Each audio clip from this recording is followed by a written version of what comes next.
താമരശ്ശേരി ജില്ലാ president Shri Sreejith, Arun K Panicker, Prashant, Baiju, Shri Padmakumar, Shri Gopalakrishnan, നമ്മുടെ മുഹമ്മയുടെ മണ്ഡലം പ്രസിഡന്റ് കൃഷ്ണകുമാർ, ഒരു പേര്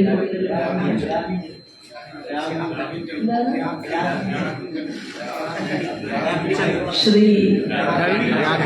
രാഘവിൻ, കുഴപ്പമില്ലേ, രാഘവൻ എന്ന് വിളിക്കാം. വേദിയിലും സദസ്സിലുമുള്ള സ്നേഹനിധികളായിട്ടുള്ള സഹോദരി സഹോദരന്മാരെ, എല്ലാവർക്കും ഹൃദയപൂർവ്വം നമസ്കാരം. എന്തായാലും ഒരു കാര്യം ഇപ്പൊ എനിക്ക് മനസ്സിലായി, നമുക്ക് ഇതുവരെ ഞാൻ ഇങ്ങനെ ഒരു പേര് തെരഞ്ഞെടുപ്പ് കഴിയുന്നത് വരെ കേട്ടില്ല. അപ്പൊ അതിനർത്ഥം അതിനർത്ഥം എന്താണ്? സ്ഥാനാർത്ഥിക്ക് 50 ദിവസം കൊണ്ട് എല്ലാവരുടെയും കൈപിടിക്കാൻ, നേതാക്കന്മാരുടെ പോലും, നേതൃനിരയിൽ പ്രവർത്തിക്കുന്നവരുടെ പോലും കൈപിടിക്കാൻ സാധിക്കാതിരുന്നിട്ട് കൂടി നമ്മൾ ആലപ്പുഴ പാർലമെന്റ് മണ്ഡലത്തിൽ ഇത്രയും വലിയ മുന്നേറ്റത്തിലേക്ക് എത്താൻ സാധിച്ചു എന്നുള്ളതാണ്. നമ്മുടെ പ്രസ്ഥാനം രാധാകൃഷ്ണൻ പറഞ്ഞതുപോലെ വരാൻ പോകുന്ന നാളുകളിൽ ഇത് അഭിനന്ദൻ സഭ എന്ന് പറഞ്ഞ് നമ്മൾ ഓരോ നിയോജക മണ്ഡലത്തിലും മണ്ഡലത്തിലെ കാര്യകർത്താക്കന്മാരെയാണ് കാണുന്നത്. പക്ഷേ എനിക്ക് നിർബന്ധമുണ്ട്, ഓരോ ബൂത്തിലും ആ ബൂത്തിൽ പ്രവർത്തിച്ച, നേതൃനിരയിൽ പ്രവർത്തിച്ചവർ, സംഘപരിവാർ പ്രസ്ഥാനത്തിന്റെ, ബാലഗോകുലത്തിന്റെ, ക്ഷേത്ര സംരക്ഷണ സമിതിയുടെ, വിശ്വഹിന്ദു പരിഷത്തിന്റെ, സക്ഷമയുടെ, സേവാഭാരതിയുടെ എല്ലാ പ്രവർത്തകരുടെയും ഒരു കുടുംബ യോഗം വിളിച്ച് എന്നെ അവിടേക്ക് കൊണ്ടുപോകണം എന്നും ഞാൻ അവിടേക്ക് വരണം എന്നുള്ളതും എനിക്ക് ആഗ്രഹമുണ്ട്. കാരണം ആരൊക്കെയായിരുന്നു ഓരോ ബൂത്തുകളിലെയും അണിയറ ശില്പികൾ എന്ന് നമുക്ക് മനസ്സിലാക്കാൻ സാധിക്കണം എന്ന് ഞാൻ കരുതുകയാണ്. എനിക്ക് ഒരു ഭാഗ്യമുണ്ടായി, ഇന്ത്യയിലെ ഏറ്റവും പ്രഗത്ഭനായിട്ടുള്ള, നമ്മളെല്ലാവരും ഹൃദയത്തിൽ ചേർത്ത് നിർത്തിയിട്ടുള്ള ഒരു നേതാവിന്റെ മുറിയിൽ തെരഞ്ഞെടുപ്പിന് ശേഷം എനിക്ക് പോകാൻ സാധിച്ചു. അങ്ങനെ അവിടെ ഞാൻ ചെല്ലുമ്പോൾ അവിടെ നിന്നാണ് ഞാൻ ഈ സർവേ റിപ്പോർട്ട് എന്റെ മൊബൈലിലേക്ക് പകർത്തിയത്. ഈ സർവേ റിപ്പോർട്ടിൽ ഇങ്ങനെ മഷിയിൽ ആ ഏറ്റവും വലിയ നേതാവിന്റെ മുന്നിൽ അടയാളപ്പെടുത്തിയത് ആലപ്പുഴ 1ാം റാങ്ക് നേടിയെന്നാണ്. അപ്പൊ ആലപ്പുഴയിൽ ഉണ്ടായിരുന്ന, നമ്മുടെ കയ്യിലുണ്ടായിരുന്ന വോട്ടിന്റെ വിഹിതത്തിൽ നിന്ന് നമ്മൾ 11.06% വോട്ടിന്റെ വർധനമാണ് ആലപ്പുഴയിൽ ഉണ്ടാക്കിയത്.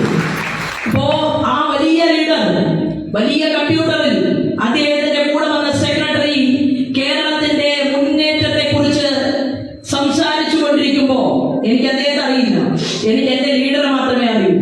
ആ ചെറുപ്പക്കാരൻ വന്ന് തന്റെ മൊബൈലിൽ അവിടെ ഒരു സ്ക്രീൻ വെച്ചിട്ടുണ്ട് സെൻട്രൽ ഓഫീസിൽ. ആ സ്ക്രീനിനകത്ത് ഓരോ പാർലമെന്റിന്റെയും മുന്നേറ്റത്തെ കുറിച്ച് പറഞ്ഞപ്പോ അവിടെ പറഞ്ഞു, സാങ്കേതികമായി ആലപ്പുഴയിൽ വിജയിക്കാൻ സാധിച്ചില്ലെങ്കിലും 1ാം റാങ്ക് നേടിയത് ആലപ്പുഴ ജില്ലയിലെ പ്രവർത്തകനാണ് എന്ന് ആ ചെറുപ്പക്കാരൻ പറയുകയുണ്ടായി. ആ ചെറുപ്പക്കാരൻ ഒരു സർവകലാശാലയിൽ ഏതോ പൊളിറ്റിക്കൽ സയൻസിൽ PhD നേടിയിട്ടുള്ള ഒരു ചെറുപ്പക്കാരനാണ്. എനിക്ക് അവരെയും അറിയില്ല. അവന് സത്യത്തിൽ ശോഭാ സുരേന്ദ്രൻ എന്ന് പറയുന്നവരെ ആദ്യമായിട്ട് കാണുന്ന ഒരാളാണ്. അങ്ങനെ അത് കഴിഞ്ഞപ്പോ അവിടെ തന്നെ പറഞ്ഞു, നമ്മളെ എല്ലാവരും ഹൃദയത്തിൽ വെച്ചിട്ടുള്ള ശ്രീമാൻ സുരേഷ് ഗോപി. ആ സുരേഷ് ഗോപിക്ക് തൃശ്ശൂർ ജില്ലയിൽ ഉണ്ടായിട്ടുള്ളത് ആ പെർസെന്റേജിനെ കുറിച്ച് അവിടെ പറഞ്ഞപ്പോ എനിക്ക് ആഗ്രഹമുണ്ടായിരുന്നു, സുരേഷ് ഏട്ടന്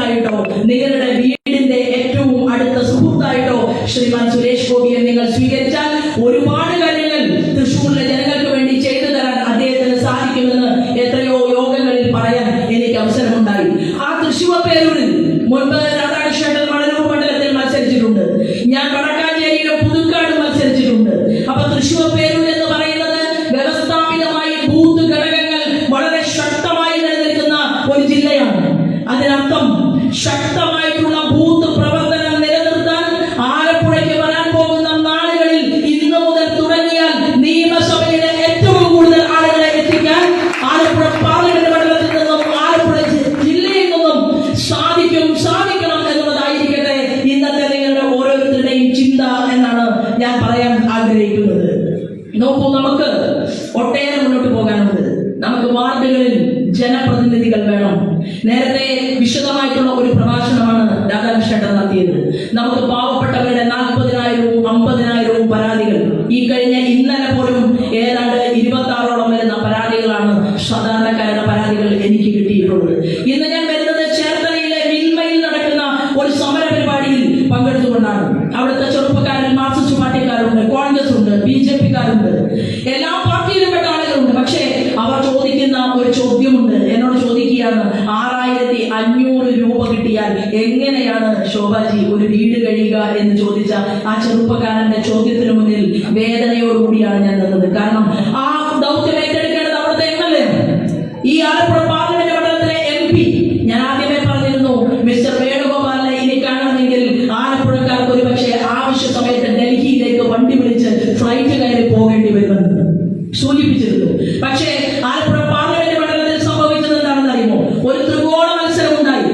എന്നാൽ ആ ത്രികോണ മത്സരത്തിനിടയിൽ 27ഓളം സ്ഥലങ്ങളിൽ ഭീകരവാദ പ്രവർത്തനത്തിന് നേതൃത്വം കൊടുക്കുന്ന SDPI-കാരൻ മെമ്പർമാരായിട്ട് പോലും ഞാൻ മനസ്സിലാക്കിയത് ആ ചെറുപ്പക്കാരന്റെ കയ്യിൽ ആ കണക്കുമുണ്ടായിരുന്നു.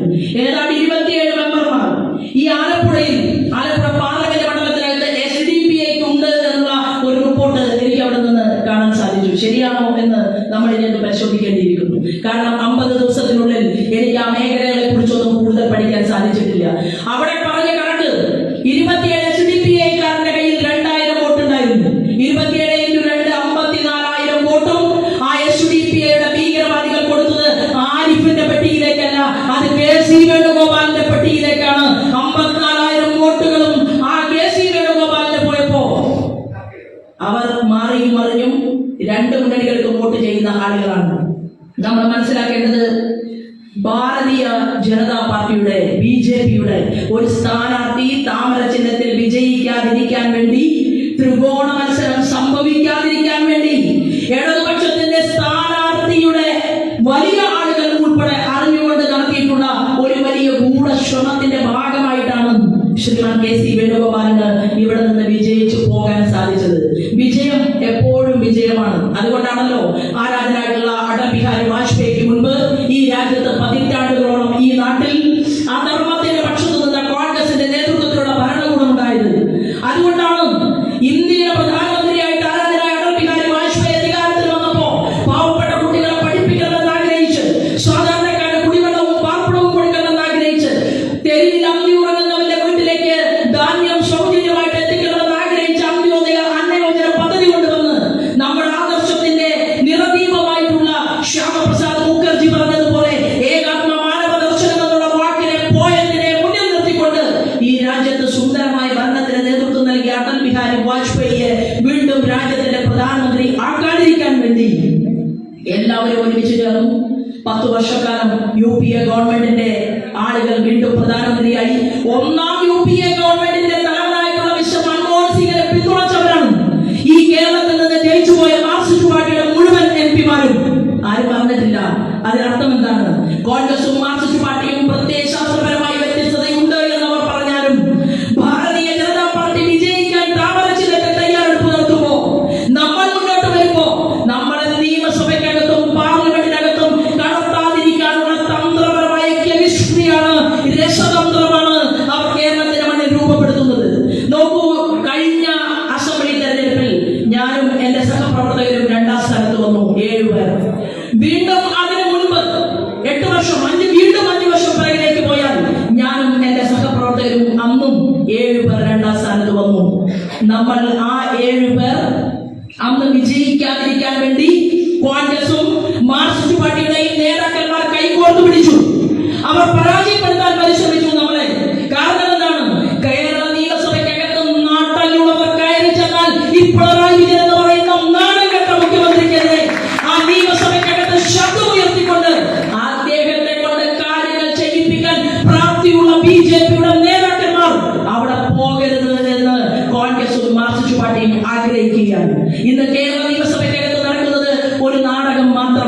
പിണറായി വിജയനെ വല്ലാതെ ഒന്ന് ഉയർത്താൻ വി.ഡി. സതീശന് അത് ഇഷ്ടപ്പെടില്ല. വി.ഡി. സതീശന് വലിയ ബുദ്ധിമുട്ടുണ്ടായാൽ പിണറായി വിജയൻ അദ്ദേഹത്തിന്റെ രണ്ടാം നില നേതാക്കന്മാരോട് പറയും, ഒന്ന് സമാധാനിപ്പിക്കണോ, ആ സദ്യക്ക് ഒന്ന് വിളിക്കണോ സതീശനെ എന്ന് പറയും. അതാണ് അവർ തമ്മിലുള്ള അഡ്ജസ്റ്റ്മെന്റ് രാഷ്ട്രീയം എന്ന് പറയുന്നത്. ഞാൻ പറയാൻ ആഗ്രഹിക്കുന്നു, ഇവിടെ കിളവറയ്ക്കണം ആലപ്പുഴയിൽ എന്ന് പറഞ്ഞുകൊണ്ട് മാർക്സിസ്റ്റ് പാർട്ടിയുടെ സംസ്ഥാന സെക്രട്ടറി ഗോവിന്ദൻ മാഷുടെ സ്റ്റേറ്റ്മെന്റ് ഉണ്ടായിരുന്നു. ആലപ്പുഴയിലെ തെരഞ്ഞെടുപ്പിന് ശേഷമല്ല നിങ്ങൾ കിളവറയ്ക്കാൻ ശ്രമിക്കേണ്ടത്. ഇതിനു മുൻപ് ശോഭാ സുരേന്ദ്രൻ മത്സരിച്ചത് ആറ്റിങ്ങൽ പാർലമെന്റ് മണ്ഡലത്തിലാണ്.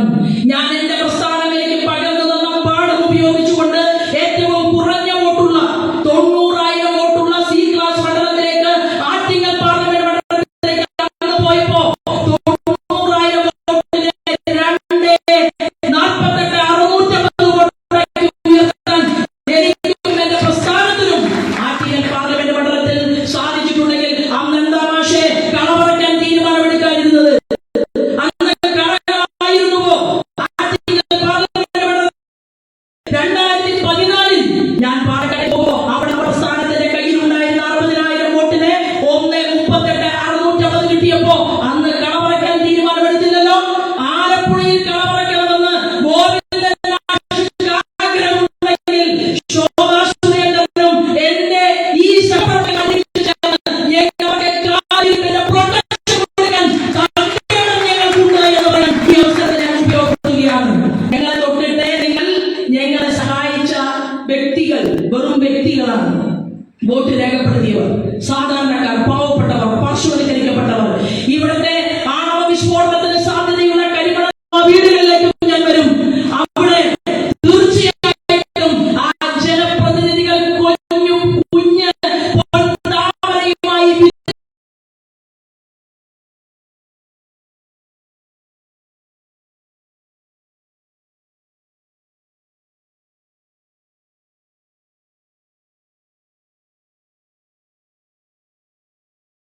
രണ്ട് മീറ്റിംഗ് ഉണ്ട്. ആ രണ്ട് മീറ്റിംഗ് ഒരു ദിവസം ഒരുമിച്ച് വെക്കണോ? വേണ്ട. ഇപ്പൊ ഇവിടെ നിന്ന് എനിക്ക് പോകണം. അപ്പൊ എന്നെ തൊടാനും എന്നോടൊന്ന് സംസാരിക്കാനും ഒക്കെ ആഗ്രഹിക്കുന്ന ഇവിടെ ഇരിക്കുന്ന ആളുകൾക്ക് സങ്കടം തോന്നും. ഞാനല്ല കാരണം. അതായത് അടുത്ത മീറ്റിംഗിൽ കൂടി പങ്കെടുക്കാനുള്ളത് കൊണ്ട് പോകാതിരിക്കാൻ നിർവാഹമില്ല. അപ്പോ ഞാൻ പറഞ്ഞു വന്നത്, നമുക്ക് ഓരോ ബൂത്തിലും വിശദമായിട്ട് ഞാൻ വരും. തീർച്ചയായിട്ടും എനിക്കത് ആഗ്രഹമുണ്ട്. കാരണം എന്താണ്? ശോഭാ സുരേന്ദ്രൻ ഒരു പേര് മാത്രമാണ്. താമരയാണ് ചിഹ്നം.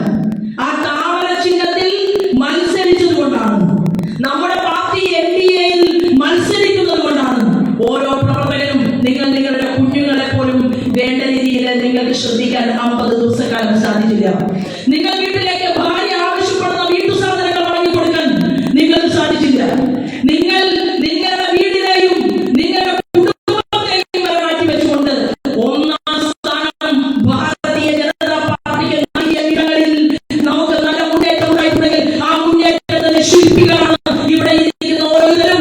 നിങ്ങളുടെ കരം പിടിച്ച നിങ്ങളുടെ ഗ്രാമത്തിനകത്തുള്ള ബൂത്തിനകത്തുള്ള സഹപ്രവർത്തകന്മാർ, ആ സഹകരണ പ്രസ്ഥാനത്തിന്റെയും ഭാരതീയ ജനതാ പാർട്ടിയുടെയും മുഴുവൻ പ്രവർത്തകരുടെയും മുന്നിൽ പ്രസ്ഥാനത്തിന് വേണ്ടി, കേരള ഘടകത്തിന് വേണ്ടി ശിരസ് പിടിച്ചുകൊണ്ട് ഇവിടെ നൽകിയ സ്വീകരണത്തിന് ഹൃദയപൂർവ്വം നന്ദി പറഞ്ഞുകൊണ്ട് ഞാൻ എന്റെ വാക്കുകൾ നിർത്തുകയാണ്. നമ്മുടെ പോരാട്ടം രാധാകൃഷ്ണൻ പറഞ്ഞതുപോലെ യഥാർത്ഥത്തിൽ ഇവിടെ നിന്ന് തുടങ്ങുകയാണ്. ആ തുടക്കം എന്ന് പറയുന്നത് പ്രാദേശിക മെമ്പർമാരുണ്ടാകണം, MLA-മാരുണ്ടാകണം, നമുക്ക് കേരളത്തിൽ MP-മാരുണ്ടാകും. നമ്മൾ വലിയ ഒരു മാറ്റത്തിന്റെ കേടികൊണ്ടിന് തുടക്കം കുറിക്കും. അത് കേരളത്തിൽ കാസർഗോഡ് മുതൽ ഇങ്ങ് തിരുവനന്തപുരം വരെ അതിന്റെ പ്രതിധ്വനികൾ ഉണ്ടായിട്ടുണ്ട്. ആ പ്രതിധ്വനികൾ ഏറ്റുവാങ്ങാൻ എല്ലാവരും മനസ്സിലാക്കണം എന്ന് മാത്രം തീരുമാനമെടുത്തുകൊണ്ട് നമുക്ക് വരാൻ പോകുന്ന നാളുകളിൽ വിജയത്തിന്റെ നല്ല നരേന്ദ്രമോദി ഇന്ത്യ രാജ്യത്ത് പാവപ്പെട്ടവന്റെ പ്രധാനമന്ത്രിയാണ്, അധ്വാനിക്കുന്ന ജനവിഭാഗത്തിന്റെ പ്രധാനമന്ത്രിയാണ്, കർഷകരുടെയും കർഷക തൊഴിലാളികളുടെയും കടലിൽ പണിയെടുക്കുന്നവന്റെയും പാടത്ത് പണിയെടുക്കുന്നവന്റെയും അങ്ങനെ സാധാരണക്കാരായ ജനവിഭാഗങ്ങളുടെ പ്രധാനമന്ത്രിയാണ് ശ്രീമാൻ നരേന്ദ്രമോദി. അതുകൊണ്ട് കഴിഞ്ഞ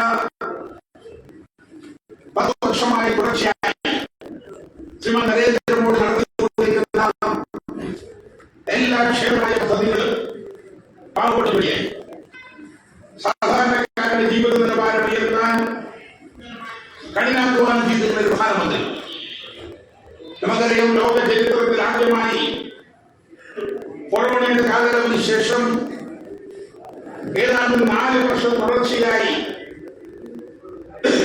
ഇന്ത്യ രാജ്യത്ത് ഏതാണ്ട് 80 കോടിയോളം വരുന്ന പാവപ്പെട്ട സാധാരണക്കാരായ ആളുകൾക്ക് സൗജന്യമായി റേഷൻ കൊടുക്കുന്ന ഒരു പ്രധാനമന്ത്രി, പാവപ്പെട്ടവന് കരുതലോടെ കാണുന്ന ഒരു പ്രധാനമന്ത്രി, പാവപ്പെട്ടവന് വീട് വെച്ചു കൊടുക്കുന്ന ഒരു പ്രധാനമന്ത്രി, പാവപ്പെട്ടവന്റെ ആരോഗ്യം സംരക്ഷിക്കാൻ ആയുഷ്മാൻ ഭാരത് വഴി സൗജന്യ ചികിത്സ കൊടുക്കുന്ന ഒരു പ്രധാനമന്ത്രി, പാവപ്പെട്ടവന് കുടിവെള്ളം കൊടുക്കുന്ന ഒരു പ്രധാനമന്ത്രി, അങ്ങനെ സാധാരണക്കാരായ ജനവിഭാഗത്തെ കരുതലോടുകൂടി സ്നേഹവായ്പോടുകൂടി നെഞ്ചോട് ചേർത്ത് പിടിക്കുന്ന ഒരു പ്രധാനമന്ത്രിക്കെതിരായി രാജ്യത്തെ സാമ്രാജ്യത്വ ശക്തികൾ, മുതലാളിത്ത വർഗത്തിൽപ്പെട്ട ആളുകൾ, ഈ പുത്തൻ കൂട്ടുകെട്ടുമായി മുന്നോട്ട് പോകുന്ന ആളുകൾ, ഒരുപറ്റം പത്രദൃശ്യ മാധ്യമങ്ങൾ എല്ലാവരുടെ സഹായത്തോടുകൂടി നരേന്ദ്രമോദിയെ തകർക്കാനും ദേശീയ ജനാധിപത്യ ശക്തികൾ തകർക്കാനുമുള്ള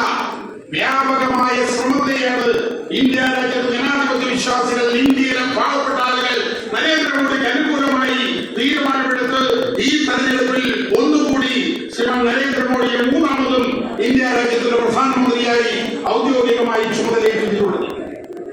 നമുക്കറിയാം, ലോകം മുഴുവൻ ഉറ്റുനോക്കുന്ന ഒരു പ്രധാനമന്ത്രിയാണ് ശ്രീമാൻ നരേന്ദ്രമോദി.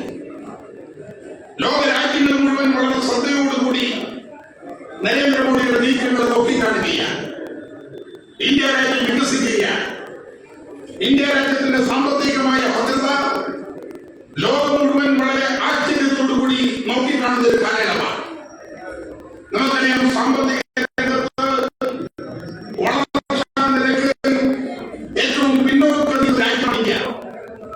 ഏതാണ്ട് 147 കോടിയോളം ആളുകൾ അധിവസിക്കുന്ന ഇന്ത്യ, പാവപ്പെട്ടവന്റെ ഇന്ത്യ, സാധാരണക്കാരായ ആളുകൾ അധിവസിക്കുന്ന ഇന്ത്യ, കോൺഗ്രസിന്റെ ദുർഭരണം കൊണ്ട് പാവപ്പെട്ടവനെ അടിച്ചമർത്തി സാധാരണക്കാരന് ജീവിക്കാൻ കഴിയാത്തൊരു സാഹചര്യത്തിലേക്ക് ഇന്ത്യ രാജ്യത്ത് തള്ളിവിടുന്നതിന് ശേഷം ക്രമാനുഗതമായി കഴിഞ്ഞ 10 വർഷ കാലയളവിൽ ഇന്ത്യ രാജ്യത്ത് സാമ്പത്തിക ഭദ്രത ഉണ്ടാക്കിയിട്ടുള്ള ഒരു പ്രധാനമന്ത്രി, ഇന്ത്യ രാജ്യത്ത് വളർച്ച ഉണ്ടാക്കിയിട്ടുള്ള ഒരു പ്രധാനമന്ത്രി, ആ ശ്രീമാൻ നരേന്ദ്രമോദി ലോക രാജ്യങ്ങൾക്ക് മുമ്പാകെ ഏതാണ്ട് സാമ്പത്തികമായി 5ാമത് ഉയർന്നു നിൽക്കുന്ന ഒരു രാജ്യമായി ഭാരതത്തെ മുന്നോട്ട് കൊണ്ടുവന്നിരിക്കുന്നു.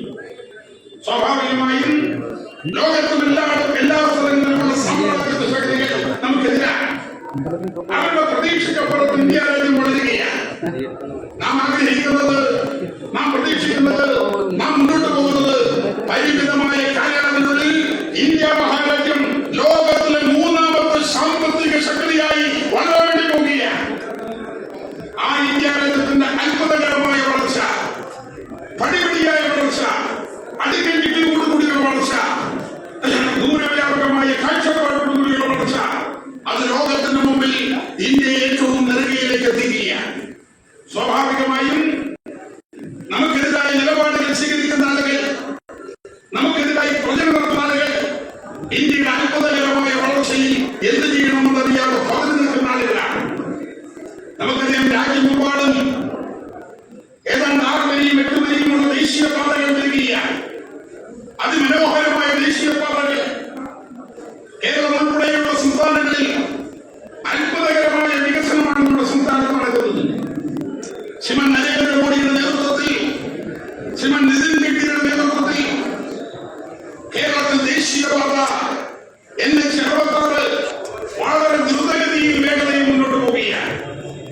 പ്രിയമുള്ളവരെ, ഈ ദേശീയപാത വികസനത്തിന് വേണ്ടി നിലപാടുകൾ സ്വീകരിക്കുമ്പോൾ നമ്മുടെ സംസ്ഥാന ഭരണകൂടം, പിണറായി വിജയന്റെ ഭരണകൂടം നിർഭാഗ്യം പറയട്ടെ, ഈ ദേശീയപാതയുടെ കാര്യത്തിൽ അവർ പുറംതിരിഞ്ഞ് നിൽക്കുകയുണ്ടായി. കേരള ഗവൺമെന്റ് ചില്ലി കാശ് പോലും കൊടുത്തിട്ടില്ല. 1 കിലോമീറ്ററിന് ഏതാണ്ട് 100 കോടി രൂപ, 100 കോടി രൂപയാണ് ഇന്ത്യ ഗവൺമെന്റ്, മോഡി ഗവൺമെന്റ് ചിലവാക്കിയത്. കേരള ഗവൺമെന്റ് നാം പ്രതീക്ഷയോടുകൂടി ദൂരവ്യാപകമായ വളർച്ചയെ മുൻകൂട്ടി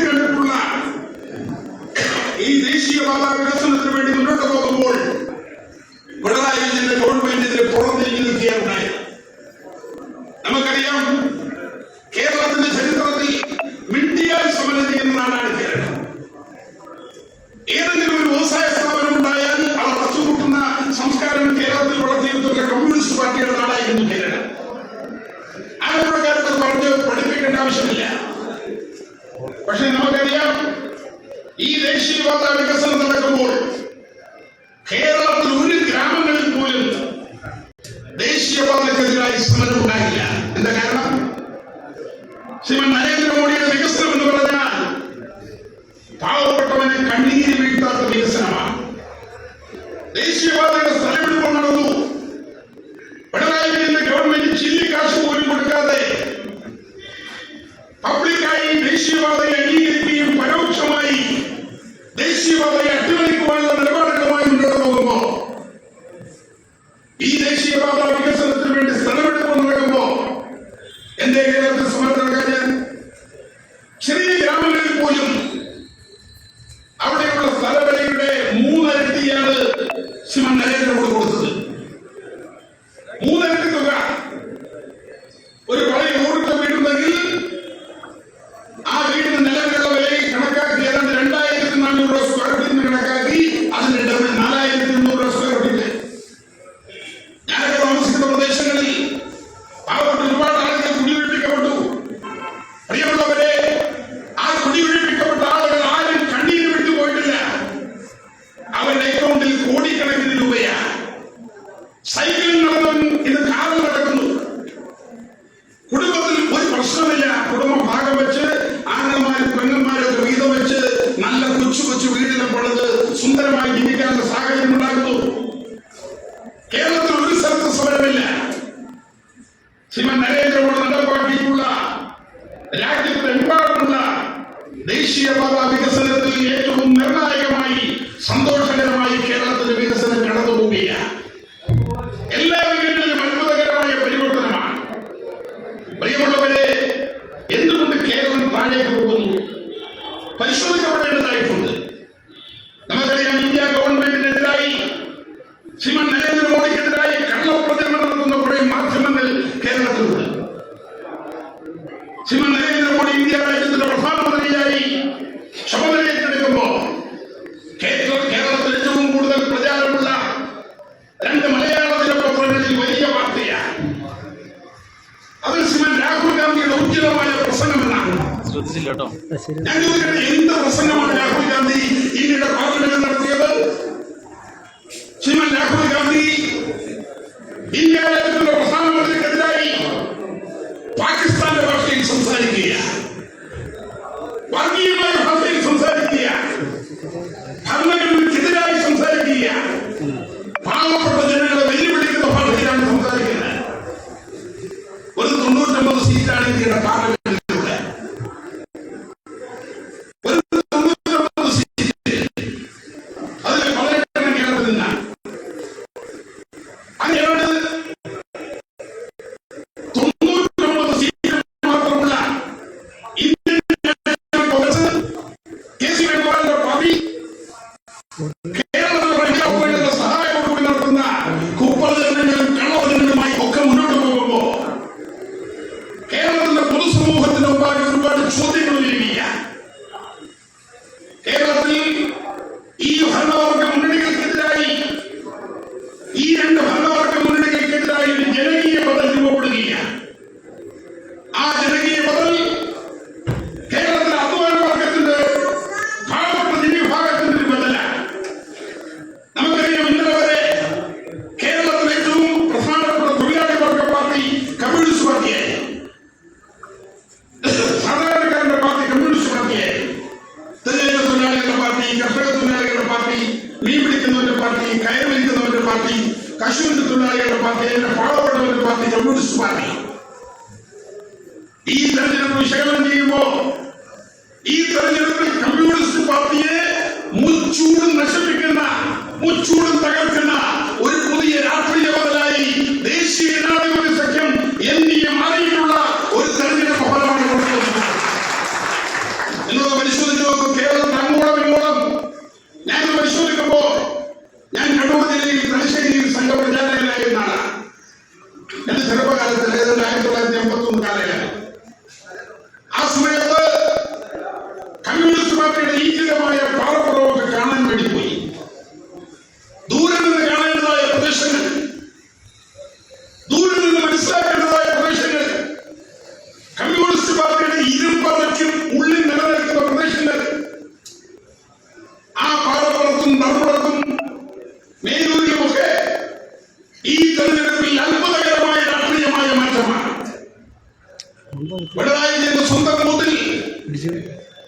നമുക്ക് 34 വോട്ടുണ്ടായിരുന്നെങ്കിൽ ഈ പ്രാവശ്യം ഏതാണ്ട് 160 വോട്ടാണ്. പ്രിയമുള്ളവരെ, കമ്മ്യൂണിസ്റ്റ് പാർട്ടിക്ക് തുടക്കം കുറിച്ചിട്ടുള്ള പാലപ്പുറം ഉൾപ്പെടെയുള്ള സ്ഥലങ്ങളിൽ, കമ്മ്യൂണിസ്റ്റ് കോട്ടകളിൽ, കമ്മ്യൂണിസ്റ്റ് അകത്തളങ്ങളിൽ കമ്മ്യൂണിസ്റ്റുകാർ ഈ പ്രാവശ്യം വോട്ട് ചെയ്യുന്നത് ഈ ഹരിത കാവ്യ ഭാഗ്യക്കാണ്. ഈ താമരയ്ക്ക വലിയ മാറ്റം കണ്ണൂർ ജില്ലയിൽ എമ്പാടും മാറ്റമാണ്. അത് അത്ഭുതകരമായ വേഗതയിലുള്ള മാറ്റം. കന്യാശ്ശേരിയിൽ ഞാൻ മനസ്സിലാക്കിയത് നയനാരുടെ നാട്ടിൽ 7 ബൂത്തുകളിൽ BJP 1ാം സ്ഥാനത്താണ്.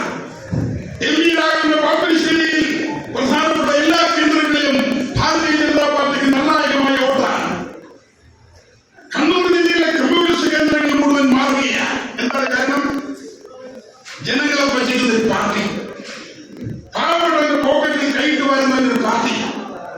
നിങ്ങൾ ആലോചിച്ച് നോക്കി, ഇത്രയും ജനങ്ങൾക്കെതിരായി വെല്ലുവിളിക്കുന്ന ഒരു പാർട്ടിയുണ്ടോ? കൊള്ളക്കാരുടെയും തമ്മാടികളുടെയും പാർട്ടി. SFIക്കാരെന്നൊക്കെ പറഞ്ഞാൽ നമ്മുടെ രാജ്യത്തിൽ പുറത്തിറങ്ങി SFIക്കാരാണ് എന്ന് പറയാൻ സാധാരണക്കാരന് കഴിയില്ല. ഗുണ്ടകളുടെ പാർട്ടി, അല്ലെങ്കിൽ കത്തിയുമായി നടക്കുന്ന ആളുകൾ. നിങ്ങൾ ആലോചിച്ചു, തൊഴിലാളികളുടെ പാർട്ടികൾ അല്ലെങ്കിൽ കത്തിയുമായി നടക്കുന്ന ഗുണ്ടകളുടെ പാർട്ടി, ഒരു കൈ ബോംബുമായി നടക്കുന്നവരുടെ പാർട്ടി. ബോംബുമായി നടക്കുന്ന ആളുകളെ ആ ബോംബുണ്ടാക്കുമ്പോൾ മരണപ്പെട്ടാൽ അതിനു വേണ്ടി മന്ത്രികൾ പണിയുന്നവരുടെ പാർട്ടി. ഇതെന്ത് പാർട്ടിയാ?